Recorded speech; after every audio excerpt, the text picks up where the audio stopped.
సంవత్సరానికి సంబంధించి within the FRBM బడ్జెట్లో ఆయన చేసిన అప్పులు ఎంత, సిమిలర్గా దాని ముందు సంవత్సరం అంటే చంద్రబాబు నాయుడు గారికి ముందు సంవత్సరంకి సంబంధించిన అప్పులు ఎంత అని చూస్తే అప్పులు మా హయాంలో ఆ చివరి సంవత్సరంలో 67,720 కోట్లు చేస్తే ఈ పెద్ద మనిషి ఈ 12 నెలల కాలంలో ఆయన చేసిన అప్పులు ఏకంగా ఈ ఫైనాన్షియల్ ఇయర్లో తాను చేసిన అప్పులు 81,597 కోట్లు. అంటే 30% అధికంగా ఈ పెద్ద మనిషి చంద్రబాబు నాయుడు గారు అప్పులు రాష్ట్ర ప్రభుత్వం మీద మేము చేసిన అప్పుల కన్నా అదనంగా బారో చేశాడు క్లియర్ కట్గా అని చెప్పి కనిపిస్తూ ఉంది. ఇదంతా నేను బడ్జెట్ బారోయింగ్స్ చెప్తా ఉన్నా. తర్వాత next slide of budget borrowings కూడా చెప్తా. ప్రస్తుతానికి ఈ బడ్జెట్ బారోయింగ్స్ గురించి నేను మాట్లాడుతూ ఉన్నా. బడ్జెట్ బారోయింగ్స్లోనే ఏకంగా 30% 30.10% అదనంగా బారో చేసినట్టుగా కూడా కనిపిస్తూ ఉంది. సిమిలర్గా చంద్రబాబు నాయుడు గారి హయాంలో ఈ 12 సంవత్సరాలలో క్యాపిటల్ ఎక్స్పెండిచర్ అంటే మూలధన వ్యయం ఒకసారి గమనిస్తే దాని ముందు సంవత్సరంలో వైఎస్ఆర్సీపీ గవర్నమెంట్ ఉన్నప్పుడు 23,330 కోట్లు మూలధన వ్యయం చేస్తే చంద్రబాబు నాయుడు గారి హయాంలో ఆ క్యాపిటల్ ఎక్స్పెండిచర్ కేవలం 19,177 కోట్లు. అంటే -17.80%, అంటే -17.80% చేశాడు. అంటే ఎక్కడికి పోతా ఉన్న ఈ డబ్బులు? చంద్రబాబు నాయుడు గారి జోబిల్లేకి, ఆయన గజదొంగల ముఠా జోబిల్లేకి పోతా ఉన్న ఈ డబ్బులు అని చెప్పడానికి ఇవన్నీ కూడా డేటా వెరీ క్లియర్గా కనిపిస్తూ ఉంది. చంద్రబాబు నాయుడు గారు రాష్ట్రాన్ని అతలాకుతలం చేస్తూ ఉన్నాడు అన్నది కూడా ఈ డేటా ప్రస్ఫుటంగా కూడా తెలియజెప్తా ఉంది. ఇంకా నెక్స్ట్ స్లైడ్ ఒకటి చూస్తే ఇంకా ఆశ్చర్యకరమైన విషయాలు కనిపిస్తాయి. అదేమిటి అని అంటే 2019 నుంచి 2024 దాకా అంటే వైఎస్ఆర్సీపీ ప్రభుత్వం 5 సంవత్సరాలలో కూడా వైఎస్ఆర్సీపీ ప్రభుత్వం ఎంత అప్పులు తీసుకొచ్చింది అని చెప్పి చూస్తే రాష్ట్ర ప్రభుత్వం వైఎస్ఆర్సీపీ హయాంలో రాష్ట్ర ప్రభుత్వానికి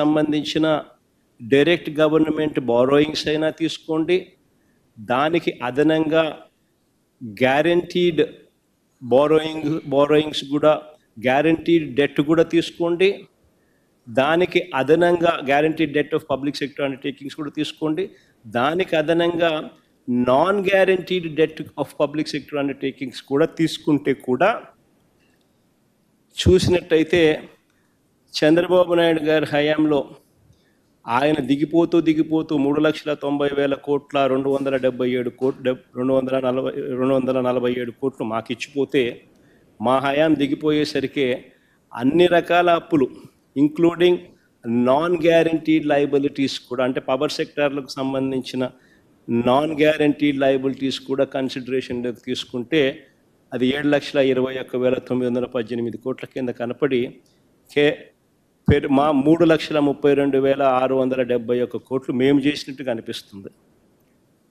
అదే చంద్రబాబు నాయుడు గారు అంటే 13.57% కంపౌండెడ్ యాన్యువల్ గ్రోత్ రేట్ మా హయాంలో కనిపిస్తుంది. చంద్రబాబు నాయుడు గారు దిగిపోయే నాటికి రాష్ట్రం విడిపోయి చంద్రబాబు నాయుడు చేతుల్లోకి గవర్నమెంట్ వచ్చి ఆ తర్వాత చంద్రబాబు నాయుడు గారు దిగిపోయే నాటికి చూస్తే 1,40,717 కోట్ల అప్పునేది 3,90,847 కోట్లకు ఆయన తీసుకొని పోయి అదనంగా ఆయన 2,49,000 కోట్లు అప్పట్లోనే చేసి 22.63% అప్పులు అప్పట్లోనే అప్పుల సామ్రాట్ కింద పేరు తెచ్చుకున్నాడు. సరే, అప్పుడు గత చరిత్ర.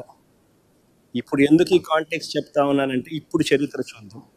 5 సంవత్సరాల కాలంలో వైఎస్ఆర్సీపీ ప్రభుత్వం మొత్తం కలిసి అప్పు 3,32,671 కోట్లు చేస్తే ఈ 12 నెలల కాలంలోనే చంద్రబాబు నాయుడు గారు అధికారంలోకి వచ్చిన ఈ 12 నెలల కాలంలోనే కిందన్న టేబుల్ చూడండి, 137,546 కోట్ల రూపాయలు అప్పులు చేశాడు ఈ పెద్ద మనిషి.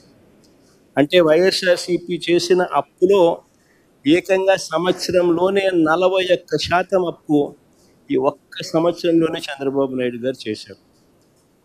ఒకసారి గమనించినట్టయితే Borrowings during financial year 2024-25, 81,597 crores.